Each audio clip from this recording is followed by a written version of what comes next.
Welcome, everyone. Thanks for joining. We're going to start off today, as always, with checking the pulse, just of how everyone's feeling as folks are coming into the room. So thanks for kind of taking a check-in with yourself, letting us know anonymously how you're feeling. And then after that, we will jump into our mindfulness.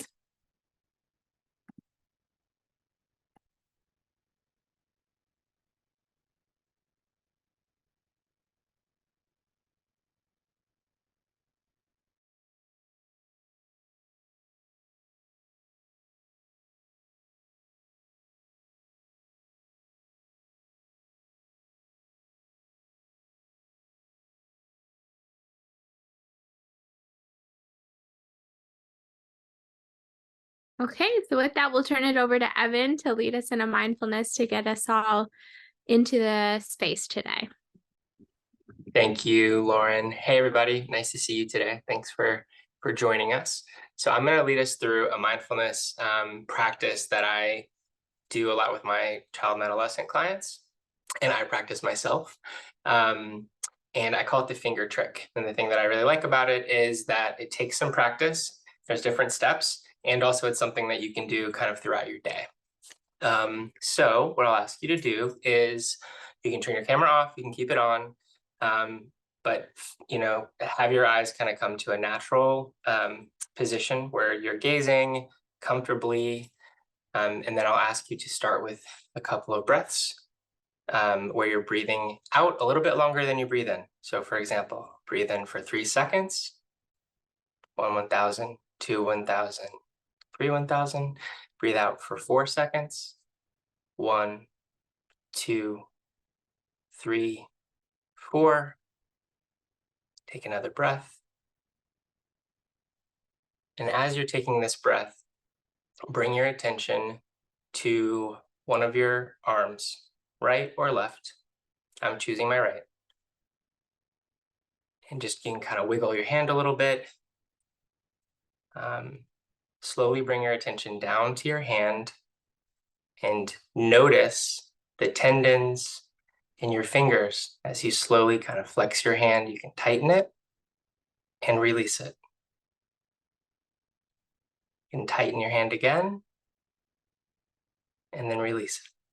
And you're noticing the tendons in your fingers. Now I want you to bring your attention all the way to the tip of your index finger. You're not trying to move it, you're not trying to hold it still, just notice. Next, I want you to bring your attention to your thumb, right next to your index finger. Are they touching? Are they separate? And very slowly, start to bring your thumb and your index finger closer together so that you can feel the tendons in your hands. If you move it too fast, you won't notice the tendons. If you do it too slow, or you're not moving at all, you also won't notice the tendons. So very slowly, bring your hands closer and closer together. Sorry, your finger and your thumb closer and closer together, almost to where they're touching. So you don't want them to touch. If they're touching, that's okay. Just separate a little bit between your thumb and your index finger so that they're barely touching. Pay attention to the sensations in your hand, what kind of thoughts you might be having. And sometimes I like to tell myself, I might not be able to control everything happening right now, but I can control this. Right now, when your finger and your thumb are really close together, try to slowly rub them against each other. If you're pressing them together a little tightly, you won't feel the ridges on your fingers. If your thumb and your finger are not touching, you won't feel the ridges on your fingers. But if they're barely touching, you rub them apart, you can count the ridges on your fingers. See if you can do that. And once you get to 5, take another breath and bring your attention back.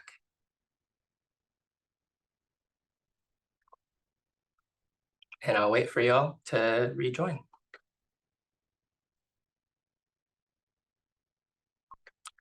Curious what people thought about that.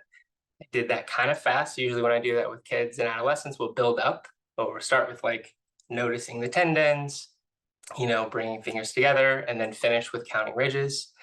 So I'm curious if anybody had any challenges, what you thought, any reactions.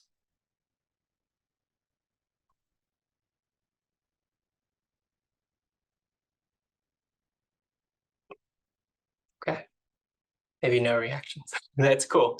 See, during this week, if you are able to, maybe have an intention of trying this throughout your day. The thing that I like and I tell kids is it's very like accessible. You can do it in class, you can do it in a meeting. I do it a lot when it's like hard for me to find time to go like do a mindfulness activity with my eyes closed somewhere. So thanks for your participation. Great. Thank you so much, Evan. So we are going to transition into our didactic for today, led by our very own Lindsey Bruett. So Dr. Bruett is a psychologist and associate clinical professor of psychiatry and behavioral sciences at the University of California, San Francisco. She provides clinical care and supervision in eating disorders, anxiety, depression, trauma, OCD, suicide and self-harm, gender diversity, and behavioral parent training. She leads the eating disorders program at Zuckerberg San Francisco General Hospital, and she is also the adolescent mental health training lead at ZSFG and an associate program director for the UCSF Child and Adolescent Psychiatry Fellowship Program. And we are also very fortunate to have her on our school consultation and Echo Hub team. So with that, I'm going to invite everyone who's able to turn on your videos so that we can have an interactive and intimate kind of learning together with Lindsey, and I will let her take it away. Thanks so much, Lauren, and thanks for that nice mindfulness break, Evan. And thank you all so much for taking time out of your afternoon to be here. We really appreciate it and looking forward to talking with you here. Can folks see my slide in the proper view? Great. Okay. So we're going to be talking about identifying and supporting students with anxiety, particularly in the school context. No financial disclosures, some information about our funding. All right. So my goal is that by the end of this time, you can identify ways that anxiety shows up in young people. My guess is you already probably have some ideas about that. You can name 3 concrete strategies to help with anxiety in the moment without making it worse, which is something that's easy to inadvertently do with anxiety. And then finally, name steps to help with a young person who's having attendance difficulties due to anxiety. We'll go through that together. So first, what is anxiety? It's an emotion. You all know this. It tends to be characterized by feelings of tension and worried thoughts. Worried thoughts is kind of a core component of anxiety, although sometimes people have more physiological anxiety and can't necessarily describe in words what they're worried about, and that's okay. Anxiety is often accompanied by physical symptoms. That could be things like feeling really hot or really cold, feeling like the blood pressure, heart rate has increased, feeling dizzy, feeling even sick to one's stomach, like they're going to vomit, feeling nauseous, feeling a tightness in the chest.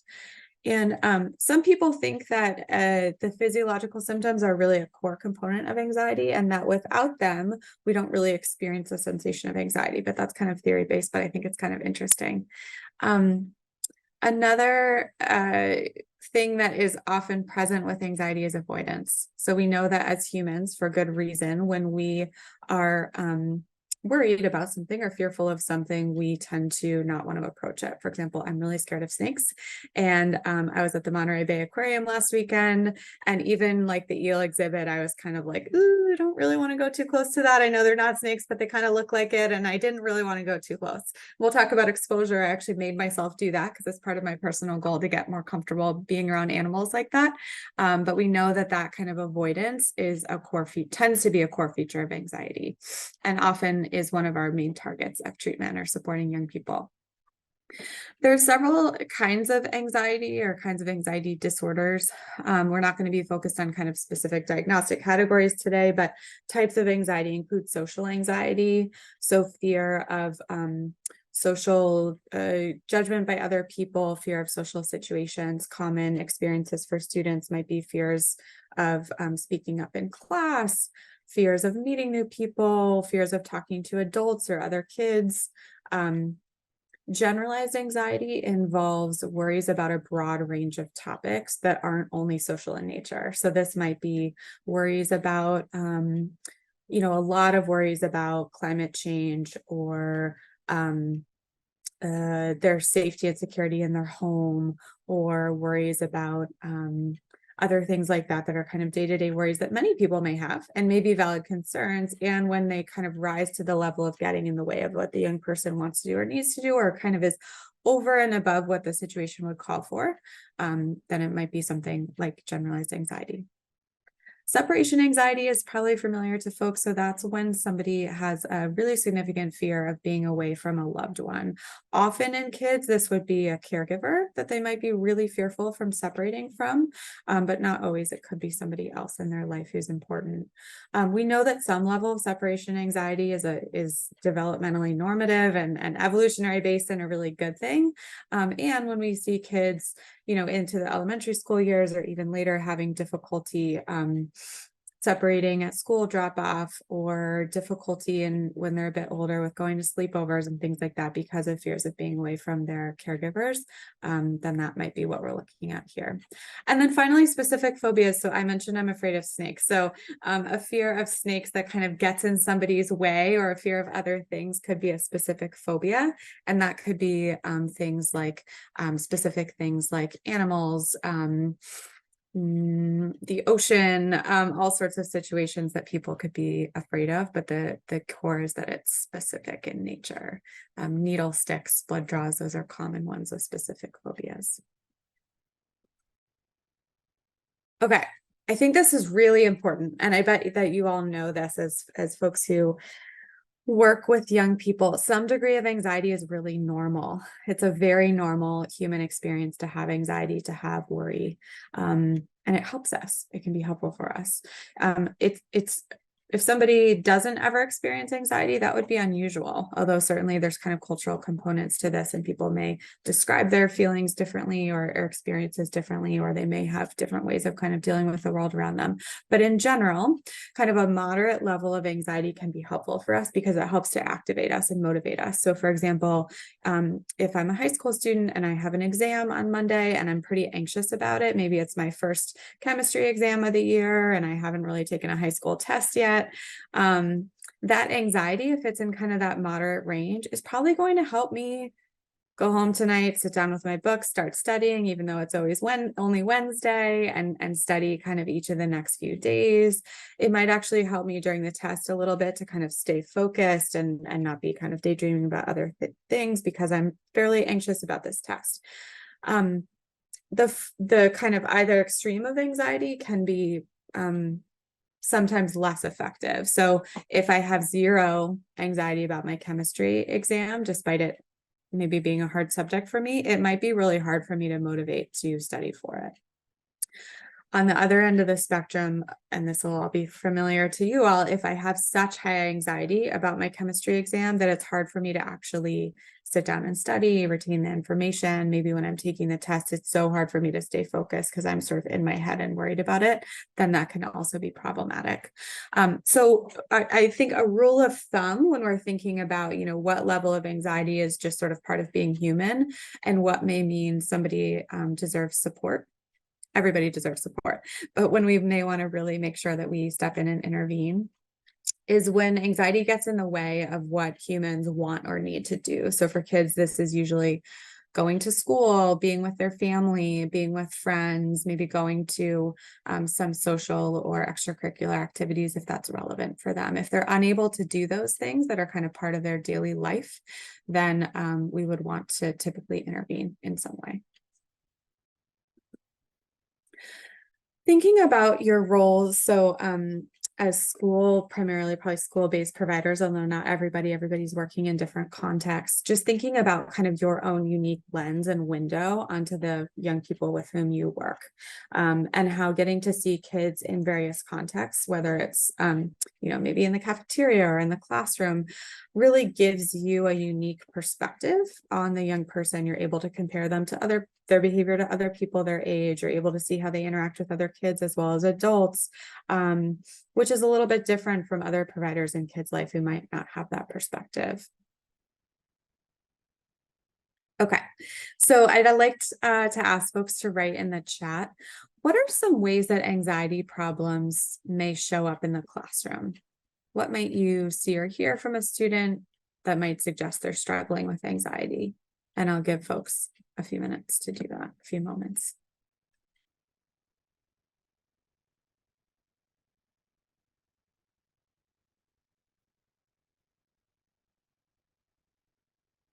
Yes, can't finish projects, shutting down, leaving class, walking around the class. Yeah, may not show up to school or class due to anxiety. Bad behavior, like disruptive behavior, totally agree. Being teased, avoiding class, irritability, absolutely. Let me just clear a pop-up that I'm having here. Okay, totally agree with everything that everybody said, and probably the chats will keep coming, which is great, but I've transitioned away from the chat box. So feel free to please put other ideas in the chat, and my colleagues on the ECHO project, if there's anything I should attend to, please let me know, because I can't see it right now.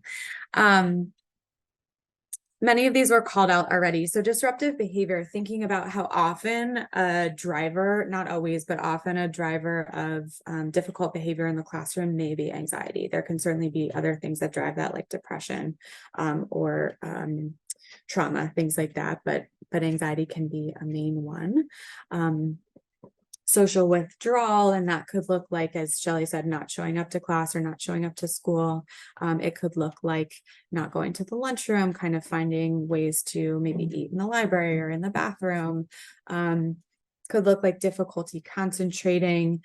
Could also look like physical symptoms. So for many of us, our anxiety and other emotions may manifest as things like headaches, stomach aches, other somatic complaints. And so kids that, are frequently going to the nurse's office or to the wellness center with complaints like this, again, it's not always anxiety that's driving it, but it's worth kind of thinking about whether that could be contributing. Sleep changes, seeming really tired. Many times when folks are feeling very anxious, it is exhausting. And many of us have probably experienced that in our lives. And so if kids seem more tired, it may be because the sheer experience of having anxiety is exhausting them, or it may be that they're having associated difficulty with sleeping because they're feeling more anxious. We also know that when kids are underslept and adults, our anxiety is generally increased anyway. So that we sort of have a interacting impacts here. And then kids who, it's normal for kids to seek feedback and to seek reassurance sometimes, but when kids are kind of doing that excessively, or kind of you're answering the same questions over and over again, for example, what time is lunch? When is my mom going to be here to pick me up from school? If that's happening again and again, kind of more than other kids, that could be indicative of anxiety. Okay, so we know how to look for anxiety. What do we do if we're seeing it? So these are some suggestions. You all know your students and your context the very best. And so it's very possible that some of these things are going to be appropriate and some are not. It's also very possible that there's some things that might be helpful in your setting that we don't have listed here. And we're going to adjust these given different factors, right? Child age and developmental level, the severity and duration of what's going on, and then your relationship with the student and the family. So we might discuss things with the student or the family if we've noticed concerns and they've kind of gone on for a period of time. And we want to be as descriptive and non-judgmental as possible. So if I just go up to a student and say, hey, it looks like you're feeling anxious lately. What do you think? They may have no idea what I'm talking about. They may experience shame around that. So I want to be really descriptive. So I might say something like, hey, Joey, you usually speak up so much in class. I've noticed in the past 2 weeks you've been quieter in class. You're not in trouble. I just wanted to check in. How have you been feeling? How have you been doing? Is there anything going on for you? Opening that up to hear what Joey has to say. Similarly with the family being really descriptive. So an example might be, hey, like, Jill is usually such a diligent student. She has always gotten her homework in on time. I noticed this month that she's missed a few assignments. That's not like her. Is there anything going on? Have you noticed anything different about her? Is there anything that you've been concerned about? Another intervention might be referring to the school counselor, and that might be in addition to the things above or instead of, again, depending on the relationship that you have and the school environment that you're in. And then, of course, sometimes considering formal accommodations.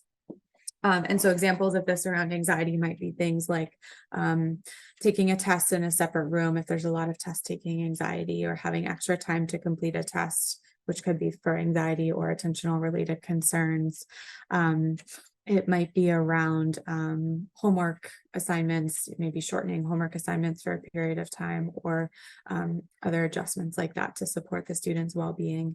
I want to point out, and my guess is that this is on folks' radar in the room, but many accommodations may involve some level of avoidance. So an example might be having extensions on homework assignments, or kind of no deadlines for assignments, or it might be excusal from certain classes that make the young person anxious.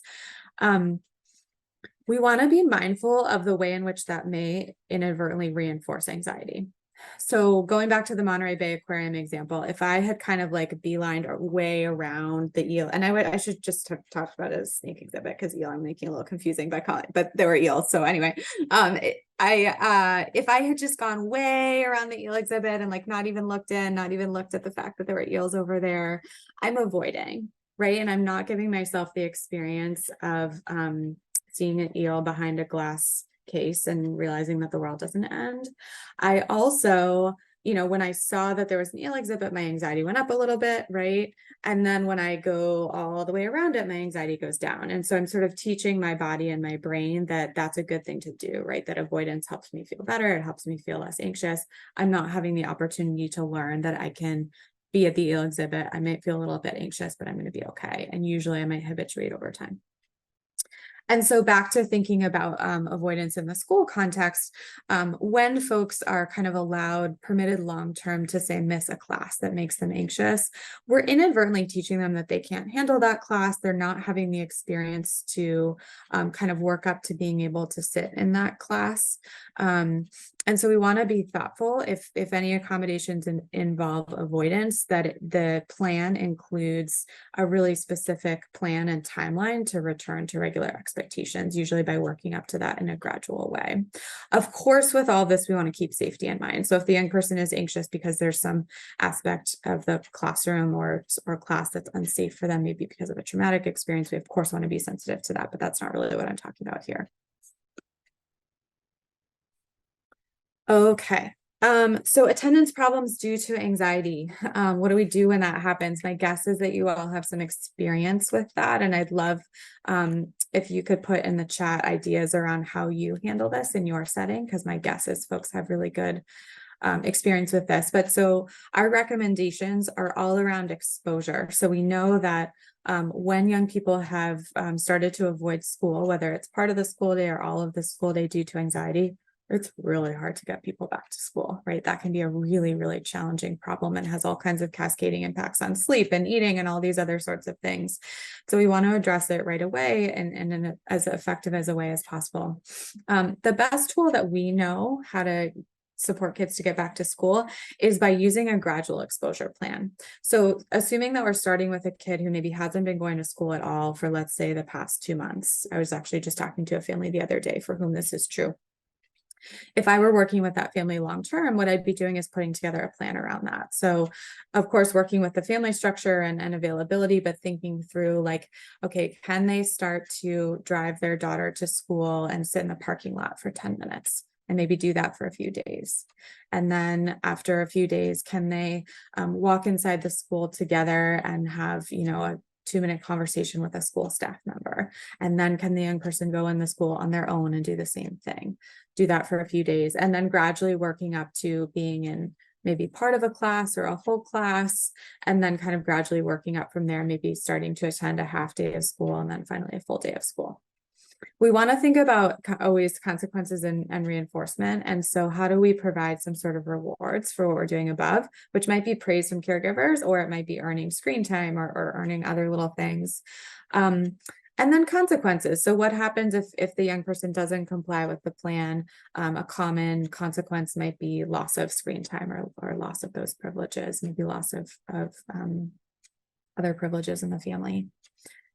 We also want to make sure that when the child is not at school, so while they're still avoiding school and they're spending a bunch of time at home, that we want to make that experience during the school hours the least amount rewarding as possible. And so we don't want kids to be home all day, like on their devices or watching TV or playing video games, because that's way more fun for most kids than being at school. Why would they ever want to go back to school? We would recommend that they kind of create like a school-like environment as much as possible. And that they, for example, are working on homework during the day, things like that.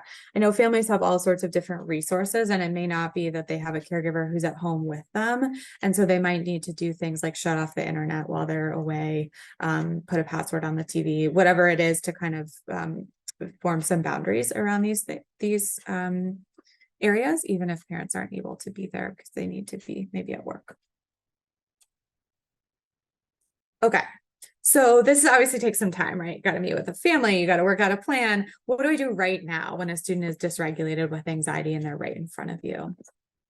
So the first thing is to assess how strong the emotion is. So if the emotion is really, really strong, we know that it's going to be virtually impossible for the young person to engage in any sort of like meaningful conversation or problem solving, because when we as humans are flooded, our brains can't do that, right? We need to be able to bring our anxiety down to a more moderate, workable level before we can problem solve or converse. So if there's really strong emotion and we need to do something right away, we might or we might not, you can skip step one, we might label the emotion. It looks like you're feeling really worried. That in of itself can serve to be an emotion regulation strategy, that labeling. And then you're going to suggest a coping strategy. I've offered 6 or 7 strategies here, which are appropriate for somebody experiencing really strong emotion. The key here is not to be asking lots of questions. So I'm not going to ask, hey, what do you want to do to feel better? Because this kid's anxiety is so high that they're probably not going to be able to think that through. So I'm going to say in a warm and supportive way, let's take 5 deep breaths together and then launch into that. Or, hey, can you come with me? Let's walk down the hallway together. And then, sometimes this is enough and you can kind of go from there. If not, we can engage in problem solving afterwards. So figuring out kind of what was going on for the young person, what they need in order to proceed with their day. Okay, so this is kind of scenario 2, right? Maybe anxiety is at a more moderate level and the young person is calm enough to be able to engage in conversation. So I'm offering here a script that comes from emotion-focused therapy, which I really love. And I love it because built into it are ways to kind of help somebody regulate their brain enough to be able to kind of have a conversation versus kind of trying to go in there too strongly. So if the young person has told you that they're feeling worried or that something is challenging, you're going to kind of reflect that back. I hear you that this is hard for you right now. If they're not talking about how they're feeling, you might be observing that they're feeling worried and you might kind of reflect that to them. It looks like you're feeling nervous right now. And you could check that with them. Is that right? Did I get that right? And then we want to provide some validation. It makes sense that you're feeling that way. This is your first chemistry test. It can be really challenging. That might be enough. Again, these 2 things can serve quite a significant function in terms of emotion regulation. If not, you can add steps 3 and 4. So this would be offering words of support. So, I believe in you. I know you've been studying for this test since last Wednesday. I believe that you're going to be able to do it and you're going to be okay. You might offer help. So in the test, you might say, I'd like you to go back to your desk and work on this. And then when you're done, you can take a break and go down, take a walk down the hallway to calm down or to reward yourself. And then we go from there. Okay, so tips with all of these strategies. again, not going to be surprising to any of you, but we want to convey calm and warmth in your body language and your tone. We know that only about 10% of the way we communicate is verbal. All of our other communication comes from kind of nonverbal indicators. And so we want to tune into that, which can be really hard in the middle of a busy work or school day. We talked about not asking questions if somebody's very dysregulated, being warm and directive. Be careful not to say, with validation, it can be tempting to say, like, I understand how anxious you are, or I understand what's going on for you. Depending on what the person's worried about, that may not be true. I've never had a parent with a terminal illness, for example. So if I say to somebody, I understand how worried you must be because your dad is really sick, that's actually not accurate. I don't. And so it might be more effective or more validating for me to say something like, I can only imagine. I can't even imagine how you must be feeling right now. We can, as providers, use what's called externalization, or kind of separating the emotion from the individual experiencing it, in order to help build our own empathy and kind of reduce frustration, and maybe if there's like a criticism or judgmental voice that's happening in our mind, which is very understandable because we're all human. But this can be helpful. So an example would be, this kiddo is not trying to be difficult in class. He, had a really difficult weekend with his family and he's feeling anxious today. And then we want to think about our role in terms of what we're reinforcing. So one of the things that happens with anxiety is that we and caregivers are typically caring people, right? And so we want to help people feel better. We want to not put kids in situations that bring them distress. But the problem is that can reinforce anxiety. So an example is if a kiddo is having anxiety in the classroom and they're, going frequently to the nurse's office or the wellness center, and those experiences are really fun. Like maybe they're getting to play some games or have a special snack or get some one-on-one time with the person who's there. That can be more reinforcing for them than being in the classroom. So we want to work with school staff to try to, of course, we're not going to make it punitive, right? But to keep maybe the interactions brief, or to make it a bit less reinforcing if that's becoming a pattern. If this is a one-off trip to the nurse's office, we're not worried about that. But if we're noticing kind of these anxiety avoidance patterns, we want to think about that reinforcement piece and really be reinforcing what we do want to see, which is engaging in feared activities despite anxiety. So, pulling the kiddo aside at the end of the school day and saying, I'm so glad you made it all the way through reading class today. I'm so proud of you. That's awesome. Lindsey, because you asked us to monitor the chat, Tatiana asked a really good question about would this be recommended for young children like age 5 or 6? Yeah, thank you so much for that question. And this is perfect lead into Q&A. So I've just offered some resources here and a handout. You'll get these slides if you haven't already. And so let me actually stop my share so we can see each other all better. So yeah, I would feel totally comfortable using these skills with 5 or 6-year-olds. The coping skills that I offered, most of them are pretty young child friendly. For example, taking a walk down the hallway, doing some deep breaths. They may need some more scaffolding to do that, but totally appropriate. Great question.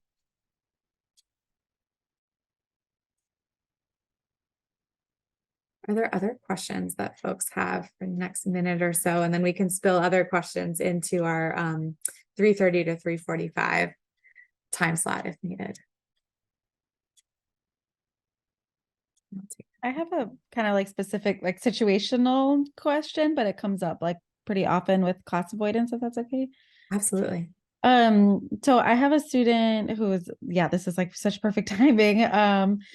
And I've, tried a bunch of those strategies, like, the validated naming the feeling and, like we did a walk and like a color search and stuff, but I've realized that the anxiety is around like any time that he's late to school, that he has to walk into the classroom by himself and everybody looks, right? And that's like a pretty common, that I've definitely had students. It's usually not, this severe of anxiety, but and I've been struggling with, not wanting to reinforce the behavior, but also like, then he's just standing out. He's a 6th grader, he's 11, he's pretty young, senior. So he's just like, then standing out there in the cold. And then I'm like, okay, and I'll be out there for 45 minutes with him, and I'm like, at a certain point, I'm just like, okay, you got to come to my office. And now today I know there probably needs to be like a plan and all of that, but as opposed to like this total school avoidance where I can like see the gradual buildup, right? Like, what would that look like for entering a classroom? You know what I mean? Like because right outside the door, he's totally fine. Yeah, Probably once he sits down, he's fine, but it's like that crossing in front of students. And I'm like, I don't know how to do that gradually. totally. I love that you brought that up. Thank you. And Mhm. it's so tricky, right? Especially I can only imagine you're like trying to support multiple students and like it's hard to work with all of these things. So I would recommend, if you can, trying to find kind of a quiet time when he's not in the throes of this anxiety. So like a separate time, maybe he's already transitioned to school and you're meeting with him later in the day, to sit down and make an exposure hierarchy where the end goal is that he walks into the classroom right away when he arrives at the building without assistance, but then thinking through like what could be some lead up to that. So maybe a step along the way would be walking into the classroom with you or with another student, if we could kind of get his teacher on board with that idea. Maybe also playing with the time he waits outside and gradually shortening that over time. Maybe starting with, he can take a 5-minute break to collect himself before he goes into the classroom and do that for a few days. And then he's going to gradually shorten that. But I think I'd be kind of explaining this rationale to him, especially because he's a 6th grader. He could probably understand this, right? The idea that it's supernatural to avoid things that make us anxious. It's also common to be worried about other people looking at us. That's normal. And that you're noticing that this is getting in his way, like he's missing class, he's actually becoming later than he was to school. And so part of your job is to help support him to get into the classroom. So thinking about some steps to take. And then if it's possible, working with the family or working, if you have any resources for this at school, to think about, are there any rewards that you could provide or that the family could provide? I know that can be trickier given resources. I love that. I'm going to check in with Lauren. Lauren, I'm wondering if we should transition and we could come back to some of these questions at 3:30. You got it. So I'm going to Okay. turn it over Thanks to for Evan having- to transition us.